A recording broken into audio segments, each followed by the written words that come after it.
Once upon a time, long ago, Winchendon was Toy Town. It was basically one of the largest toy manufacturers in the world up until about the 1930s. It rivaled Germany. Signs of a glorious past are everywhere. This former mill town of 10,000 residents has seen tougher times in recent years, but community spirit is strong. I joke about it, that's my full-time volunteer job. As president of the nonprofit Winchendon History and Cultural Center, Don O'Neill is his town's unflagging, unofficial ambassador. He brings us to the town's Old Center, an historic village called, well, Old Center. Dates to about 1740s. There's no brand new houses up here. We're all 1870s and older. A lot of people like to get married up here. It's just such a quiet, quaint setting. Inside the church, Winchendon's first library, dating back to the mid-1700s. When they wanted to check out a book, they would pull out the listing with all the pegs and their names on it, take a peg that corresponded to the number of the book, and they would put it in, and that would be their checking out of the book. Old Center is also known for its burial ground, tucked away on a forested road. I love old cemeteries, they're my favorite. Caitlin Staples is a librarian who doubles as a cemetery tour guide. Older cemeteries like this, things didn't start out in nice, neat rows. That would happen later on towards middle 1800s when they wanted cemeteries to look like parks. We don't know how many stones there are officially, but there are definitely many more bodies than stones that we have. Some of the marked graves date back to the War of 1812. I think it's always important to take a look at how the community was founded and who still rests here. Just around the corner, the oldest house in town, built in 1752.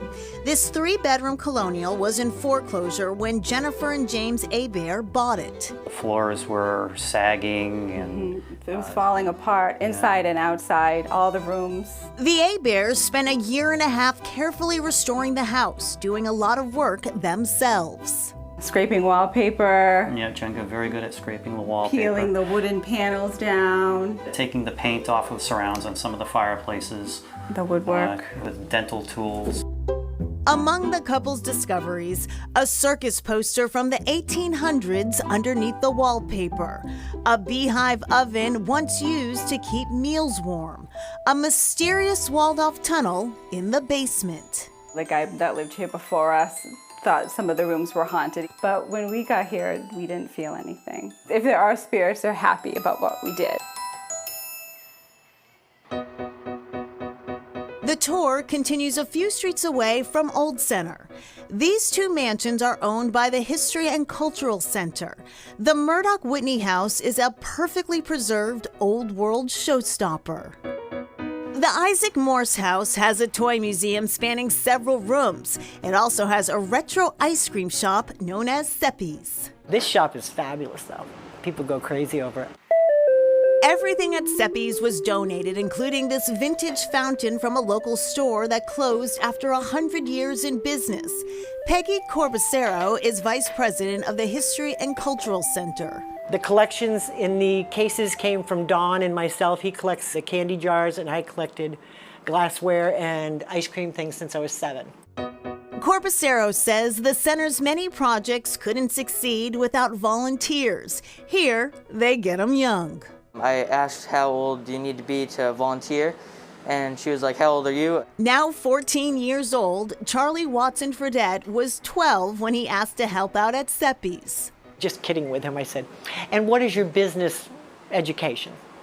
And he said to me, I've run a lemonade stand down by my house in front of McDonald's, and I was just so impressed. Can you please teach me how to make the ultimate banana split? Okay. Was that scoop too small? Yeah. How hard can it be? I love whipped cream. So you just do a couple swirls. Uh-oh, whipped cream down, whipped cream down. Oh, well, I guess we just have to have more. I'm going in. Appearances and everything, people. How would you grade this pitiful looking banana split? Not the worst, but it's not the best. Next time.